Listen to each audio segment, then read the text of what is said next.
Hello, আমি রুমি। আবারও একটা নতুন মিনি ব্লগে সবাইকে ওয়েলকাম জানাচ্ছি। তো অম্বুবাচীতে আমি কিভাবে ঠাকুরকে দিচ্ছি সেটাই শেয়ার করছি আপনাদের সাথে। তো সাথে থাকুন। প্রথমে আমি ফলগুলো ধুয়ে নিলাম, আম ধুয়ে নিলাম, শসা ধুয়ে নিলাম। তো সাথে ছিল দুধ, রেখে দিয়েছি। তো এখন আমি সবগুলো ভোগ সাজিয়ে নিলাম এক এক করে কেটে। তার মধ্যে আমি দুধ ঢেলে দিয়ে দিচ্ছি।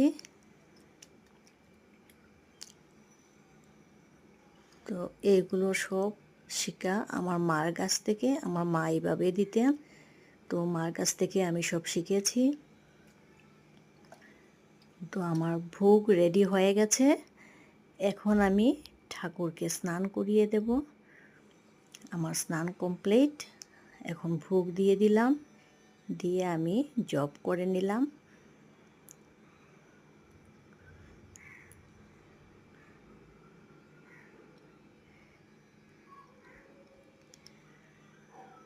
হয়ে গেল আমার ঠাকুর দেওয়া। এখানে লক্ষ্মী ঠাকুর আছেন, নারায়ণ আছেন, গণেশ বাবা আছেন, মা সরস্বতী আছেন, ঠাকুর রামকৃষ্ণ আছেন, স্বামীজি, মা আর গুরুদেব। সবাইকে দিয়ে দিলাম, দিয়ে ভোগটা লাগিয়ে দিলাম। এখন আমি ভোগটা ভেঙে নেব। অল্প আরতি করে নেব আমি। প্রথমে আমি প্রদীপ দিয়ে করে নিচ্ছি।